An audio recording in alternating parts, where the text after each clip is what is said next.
ഉപമയുടെ കഥ. ഒരു വിതക്കാരൻ വിത്ത് വിതറാൻ പോയി. വിത്തുകൾ വിവിധ സ്ഥലങ്ങളിൽ വീണു. വഴിയരികിൽ വീണ വിത്തുകൾ പക്ഷികൾ വന്ന് അതെല്ലാം തിന്നുകളഞ്ഞു.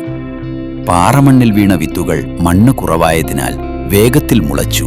പക്ഷേ വേരില്ലാത്തതിനാൽ സൂര്യൻ കത്തിച്ചുണങ്ങി. മുള്ളുകൾക്കിടയിൽ വീണ വിത്തുകൾ മുള്ളുകൾ വളർന്ന് അവയെ ഞെരിച്ചു വളരാൻ അനുവദിച്ചില്ല. നല്ല മണ്ണിൽ വീണ വിത്തുകൾ അവ വളർന്ന് 30, 60, 100 മടങ്ങ് ഫലം കൊടുത്തു.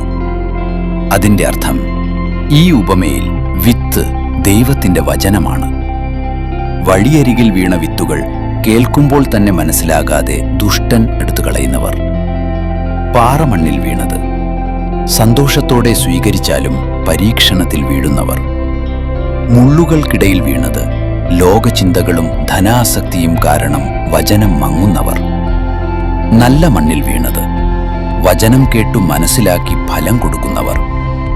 പ്രധാന സന്ദേശം: നമ്മുടെ ഹൃദയം ഏത് മണ്ണ് പോലെയാണ്. വചനം കേൾക്കുന്നത് മാത്രം മതിയല്ല, അത് ഹൃദയത്തിൽ വേർപിടിക്കണം, ജീവിതത്തിൽ വളരാൻ അനുവദിക്കണം. അപ്പോഴാണ് സത്യമായ ഫലമുണ്ടാകുന്നത്. നിന്റെ ഹൃദയം നല്ല മണ്ണാകണം.